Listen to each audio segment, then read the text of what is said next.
She was a teacher, a mother, and the wife of a preacher. When she died, everyone believed it was suicide.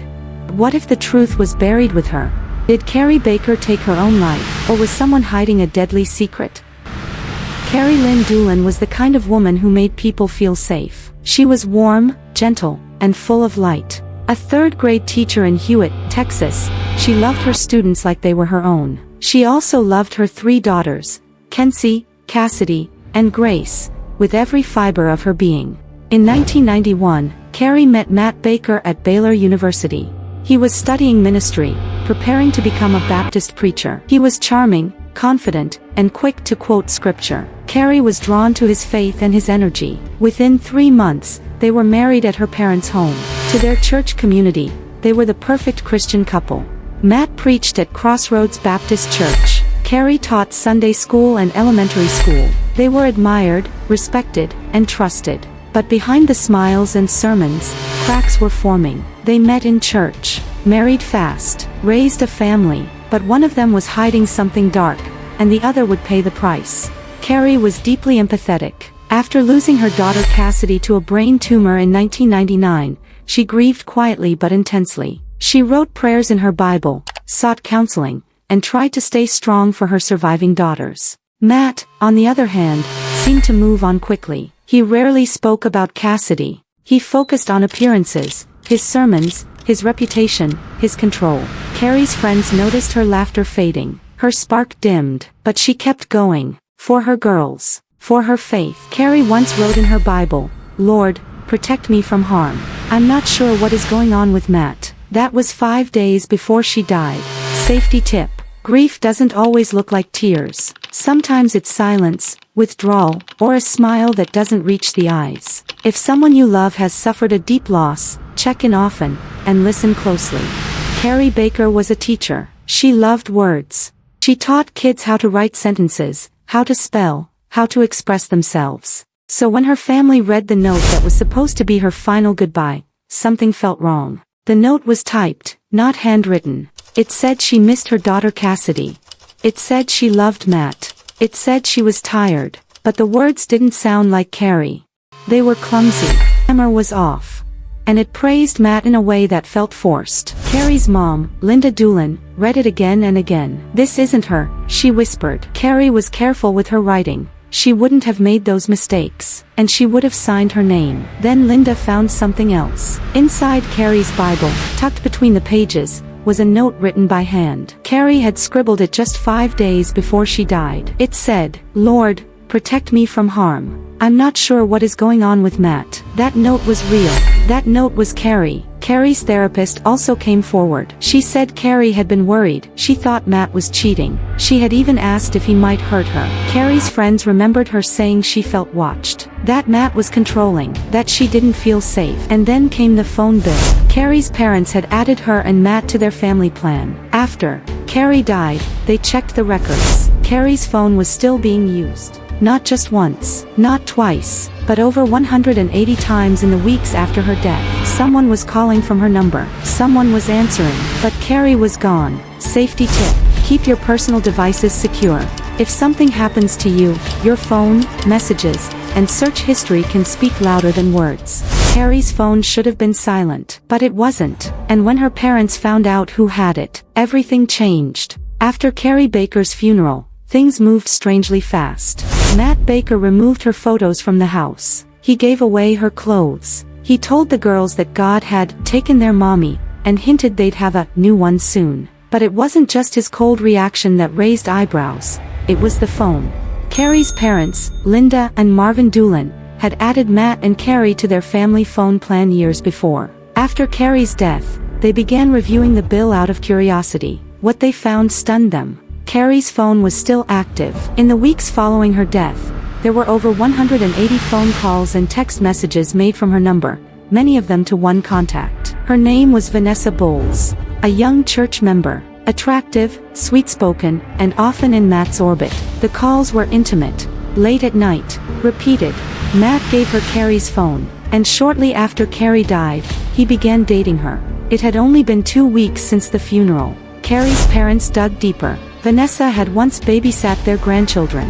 She had also confided in a friend, before Kari's death, that Matt had told her he was planning to get rid of his wife. Was the affair just a betrayal? Or was it something darker? When Linda contacted investigators, she begged them to look again. "Something's not right," she said. "My daughter didn't kill herself. The cell phone wasn't just active. It was talking, and someone was listening." If you've listened thus far, take a moment to subscribe, like, and leave a comment. Let Kari's voice echo louder with every share. Safety tip: check your digital trails, especially when sharing devices. Phones, texts, and search history can hold truths no one expects. But what Vanessa Bowles eventually told the police was more than anyone expected. After Kari Baker's funeral, the house felt different. Not just quiet, but hollow. Her daughters noticed it first. The framed photos of Kari were gone. Her clothes disappeared. Her favorite coffee mug vanished from the kitchen. Matt Baker, Kari's husband, said he was moving on. He told the girls they'd have a new mommy soon. Kari's parents were stunned. It had only been 2 weeks. Matt began dating Vanessa Bowles, the same woman who had Kari's phone. She was young, soft-spoken, and from church. But she wasn't just a friend. She was the woman Matt had been calling, over and over, before and after Kari's death. Matt didn't hide the relationship. He took Vanessa out in public. He introduced her to the girls. He even brought her to church. Kari's family started to wonder, was this just grief, or something darker? Then came the jewelry store visit. A clerk remembered Matt coming in with Vanessa, shopping for engagement rings. Kari hadn't even been buried a month. Investigators dug deeper. They found emails, messages, and witnesses who said Matt had been flirting with Vanessa long before Kari died. Vanessa later admitted that Matt had told her he was planning to get rid of his wife. Kari's parents said it felt like Matt was trying to erase her. But Kari wasn't gone. Not really. Her Bible still held her handwritten prayer. Her friends still remembered her voice. And her story was just beginning to speak louder than ever. Safety tip: if someone close to you starts rewriting history after a tragedy, removing photos, changing stories, rushing into new relationships, pay attention. It might be more than grief. But Matt wasn't just erasing Kari's memory. He was also erasing digital footprints.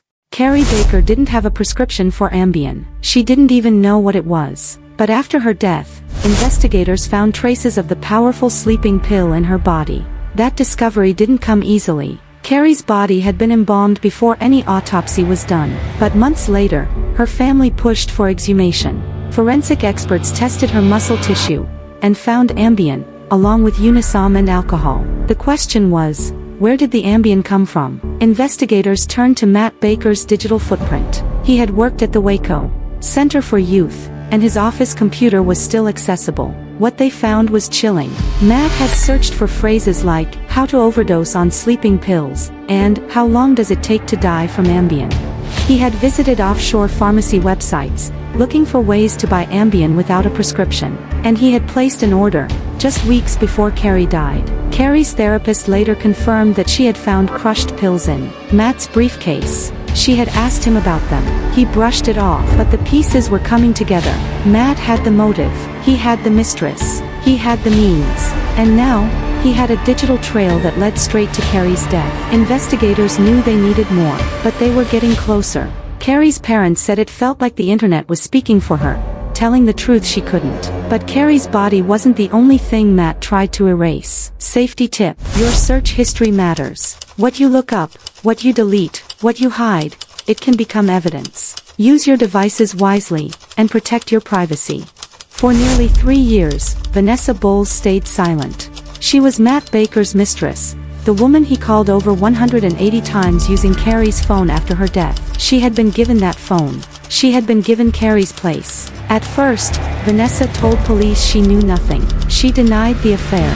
She said Matt was just a friend. But Kari's family didn't believe it, and neither did the investigators. In 2009, Vanessa was subpoenaed to testify before a grand jury. In January 2010, nearly 4 years after Kari Baker's death, Matt Baker stood trial for her murder in a Waco, Texas courtroom.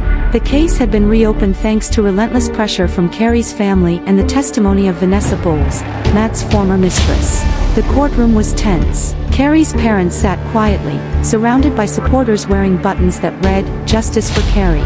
The prosecution laid out their case. Matt had drugged Kari with Ambien, staged a suicide scene, and smothered her with a pillow. Vanessa Bowles took the stand. She told the jury everything: how Matt confessed, how he described the murder, how he typed the suicide note and rubbed Kari's hand across it. Her voice trembled, but her words were clear. The defense tried to paint Kari as depressed, citing the loss of her daughter Cassidy years earlier. They argued that Kari had taken her own life, but the jury heard from 12 women who said Matt had made unwanted sexual advances toward them over the years. The prosecution showed Matt's internet history: searches for sleeping pill overdoses, offshore pharmacies, and adult websites. They described how he gave Kari's phone to Vanessa, removed Kari's photos from the house, and began dating Vanessa just days after the funeral. Matt Baker did not testify. His lawyers said they couldn't vouch for his credibility. After 7.5 hours of deliberation, the jury returned with a verdict: guilty of murder. The courtroom was silent as the judge read the sentence: 65 years in prison. Kari's mother, Linda Doolin, spoke directly to Matt. "You took her from us, Matt. You discarded her like yesterday's trash. What you did was horrific, and I believe you are capable of much more evil." Matt Baker showed no emotion. He simply turned to his mother and said, "Love you, Mom. Take care of Kenzie and Grace." Safety tip: if someone's story keeps changing, especially in serious situations, don't ignore it. Inconsistency can be a warning sign. The courtroom was quiet. Kari Baker's family sat in the front row, holding hands, waiting for the verdict. It had been nearly 4 years since Kari's death. 4 years of questions, grief, and relentless pursuit of truth. The jury had heard it all: Vanessa Bowles' testimony, the internet searches, the phone records, the exhumation results. They had seen Matt Baker's cold demeanor, his refusal to testify, and the trail of women who said he had crossed the line. After 7.5 hours, the jury returned. Matt Baker was convicted of murdering his wife, Kari Baker. Guilty. The judge sentenced him to 65 years in prison. Kari's mother, Linda Doolin, stood and faced the man who had once been her son-in-law. Her voice was steady. "You took her from us, Matt. You discarded her like yesterday's trash. What you did was horrific, and I believe you are capable of much more evil." Matt didn't respond. He turned to his own mother and said, "Love you, Mom. Take care of Kenzie and Grace."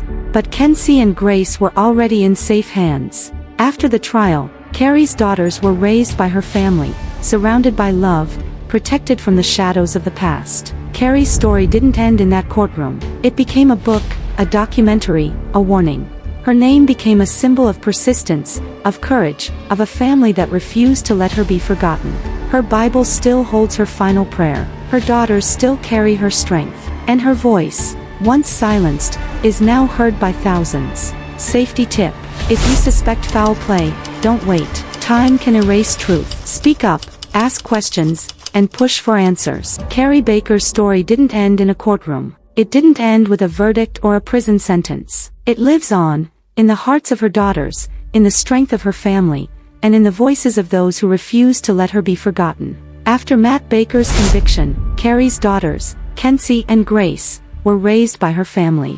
Her parents, Jim and Linda Doolin, fought a long custody battle and won. They gave the girls a home filled with love, safety, and healing. Today, Kenzie is a registered nurse, married and thriving in Waco, Texas. Grace is a meeting and event manager, building a career in hospitality and living life with purpose. Both women carry Kari's spirit with them: her warmth, her resilience, her grace. Kari's brother, Adam Doolin, named his daughter Evelyn Kari, a tribute to the sister he lost, and the legacy she left behind. Kari's mother, Linda, remains close to her granddaughters. She celebrates holidays with them, shares stories, and keeps Kari's memory alive in everyday moments. Kari's story has been told in books, documentaries, and podcasts. Her case changed how some communities approach suspicious deaths. It reminded people that justice doesn't always come quickly, but it can come. And it showed that even in the darkest moments, love can be louder than silence. Safety tip: if you feel unsafe, unheard, or uncertain, tell someone. Write it down. Say it out loud. Your story matters, and it deserves to be protected. If you've listened thus far, take a moment to subscribe, like, and leave a comment.